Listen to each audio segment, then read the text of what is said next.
Bonjour à tous, si vous avez envie de progresser en jeu de rôle, alors cette vidéo est faite pour vous. Par progresser par contre, je dois préciser un peu ce que ça veut dire, c'est-à-dire que si vous progressez, vous devenez meilleur, vous devenez bon. Pour moi, là-dessus, quand je dis progresser en jeu de rôle, devenir bon en jeu de rôle, c'est la définition suivante. C'est vous sentir à l'aise dans la plupart des situations, voire dans toutes les situations qui sont liées au jeu de rôle. C'est-à-dire être capable de mener la partie sans aucune difficulté dans un contexte où vous êtes entouré d'amis ou de personnes que vous connaissez, où le niveau d'affinité est facile, mais aussi dans des contextes un peu moins évidents, où il y a des gens que vous ne connaissez pas, ou avec qui vous avez moins l'habitude, ou des thématiques, par exemple un type de jeu de rôle, un type de partie, où vous êtes moins à l'aise, et éventuellement aussi un contexte où vous devez improviser parce que un cadre que vous maîtriseriez, là, eh bien on s'en sort en raison des circonstances de la partie, un imprévu, d'autres circonstances, peu importe. Et dans cette vidéo, on va surtout se concentrer sur la prise de parole, principalement à l'attention des maîtres de jeu ou des personnes en charge d'une narration quelconque dans la partie, et en plus, ces astuces peuvent vous aider dans un contexte extérieur que celui du jeu de rôle, c'est-à-dire la prise de parole en public de manière générale, si ça c'est pas merveilleux. Donc premier point d'amélioration, l'articulation. Par articulation, j'entends évidemment le fait de découper un peu mieux chaque composante d'un mot, sans bien sûr aller autant à l'extrême que ce que je viens de dire, mais dans les moments où vous vous entraînez, ça peut arriver, c'est pas grave. Pourquoi est-ce qu'articuler c'est important dans le jeu de rôle? Eh bien parce que ça vous permet de prendre un peu plus de temps dans la manière avec laquelle vous allez décrire les choses, et parfois, selon l'engouement de la situation, vous pouvez vous emporter, parler très vite, et ça peut rendre la situation difficile à suivre et difficile à comprendre. Prendre la peine d'articuler, ça vous permet aussi d'éviter de parler trop vite, et éviter de parler trop vite, ça peut laisser plus de temps à votre esprit pour agencer les idées qui vont suivre au fur et à mesure. Et donc à la fois ça vous rend plus clair, mais en même temps, ça vous aide parce que ça vous permet de mieux structurer les idées qui vont venir, et donc éventuellement de sortir de meilleures phrases, de meilleures tournures. Prendre la peine d'articuler aussi dans un moment de tension ou dans un moment de stress, ça vous permet de créer une espèce de distance, de recul avec la situation, qui vous permet d'appuyer vos mots et d'augmenter leur gravité. Lorsque vous racontez quelque chose de terrible, quelque chose de fort, prendre le temps de bien raconter à quel point les griffes des ténèbres vont s'abattre sur le château, eh bien ça joue.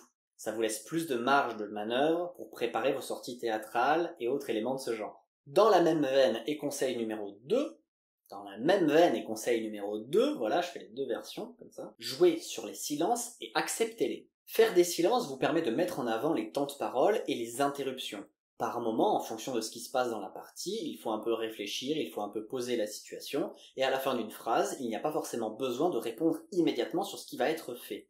Et donc, plutôt que d'enchaîner forcément sur « il se passe ça, et là qu'est-ce que vous faites ?» Vite vite donner une réponse, des fois finir une description, laisser un silence de 2-3 secondes maximum, puis ensuite repartir, ça permet de laisser à chacun le temps de digérer et de reprendre ensuite.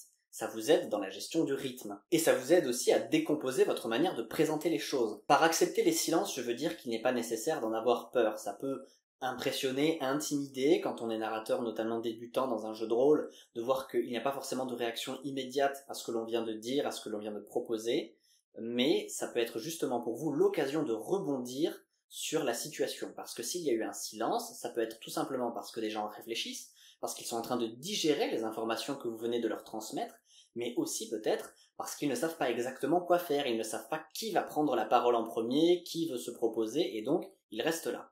Et ça me mène à mon troisième point. N'hésitez pas, lorsque vous sentez que c'est nécessaire, de reformuler ce que vous venez de dire, parce que ça peut aider la prise de décision des joueurs, ça peut clarifier des malentendus, et aider justement à recréer du rythme dans des moments où c'est un peu plus incertain. Quand vous reformulez, n'hésitez pas à prendre en compte les besoins de la situation. Si les joueurs ont besoin d'être rassurés sur une prise de décision ou de trancher au sujet d'un choix, concentrez-vous, alors que vous reformulez, sur quelque chose de plus précis, puisque dans votre première description, vous avez déjà tissé une toile d'ensemble. Si par exemple, ce qui manque à vos joueurs, c'est vraiment une prise de décision sur qui doit agir en premier, vous pouvez reformuler la situation en mettant en avant certains détails qui sont liés à vos joueurs. Parce qu'il y a un mage de feu dans votre groupe, eh bien vous allez dire que la situation serait propice à l'éclatement d'un brasier, et comme ça vous aidez quelqu'un à le faire. Enfin, lorsque vous racontez les conséquences d'une action effectuée par un joueur, je vous suggère de rester le plus factuel possible et de ne pas trop interpréter les intentions. Il vaut mieux d'abord se concentrer sur de la description factuelle que vous enrichissez au fur et à mesure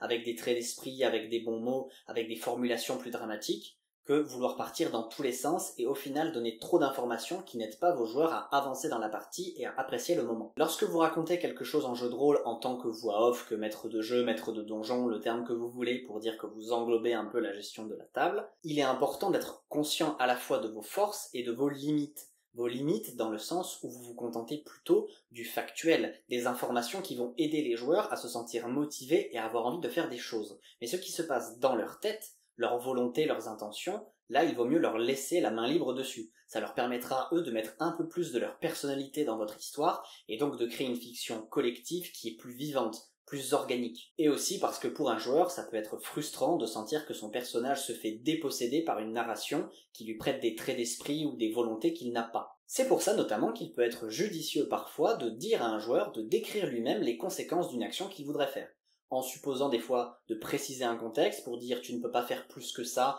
ou sachant que ton personnage fait l'action en 5 secondes, dis-moi ce qui se passe dans ces 5 secondes, mais c'est toujours un bon point à prendre. Voilà pour ces conseils. Ils ne sont bien évidemment pas appliqués tous à la lettre et c'est plus des recommandations sur la durée.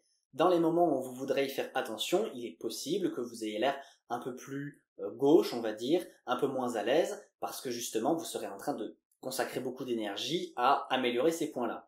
Mais ce n'est pas un problème. D'ailleurs, vous pouvez tout à fait le dire à vos joueurs en début de partie. Les amis, là je vais essayer quelque chose, j'ai envie de m'entraîner sur ma manière d'articuler ou sur ma gestion des silences, donc si je cabotine un peu, si je fais des silences un peu trop longs, il n'y a pas de problème, c'est normal, et n'hésitez pas à m'indiquer les moments où ça semble un peu bizarre. Ça vous permet en plus de faire d'une pierre deux coups, parce que non seulement vous vous aidez vous-même, puisque vous vous donnez les moyens de vous entraîner, mais en plus vous aidez aussi vos joueurs et vos joueurs vous aident. Vos joueurs vous aident parce qu'ils vont faire des retours, mais vous aidez aussi vos joueurs parce que vous leur donnez l'occasion d'être attentifs au moment de mou dans une partie, et donc de mieux comprendre ce qu'ils aiment et ce qu'ils n'aiment pas ou ce qu'ils n'aiment moins dans une partie de jeu de rôle, ce qui permet à eux de clarifier un peu plus leurs besoins, leurs intentions, leur volonté de jeu. Là-dessus, je n'ai plus qu'à vous souhaiter bon vent, bonne continuation, en espérant que cette vidéo vous aura aidé, et au plaisir de vous retrouver. Ciao!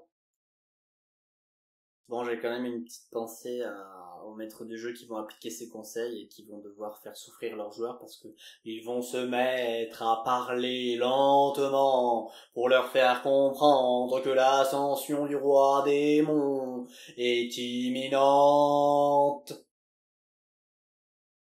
Il arrive avec son armée, tous équipés, d'épées et de lances, avec leurs yeux rouges injectés de sang, sang démoniaque aux pulsions meurtrières et infernales.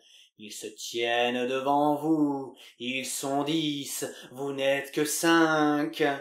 Messieurs, dames aventuriers, que faites-vous?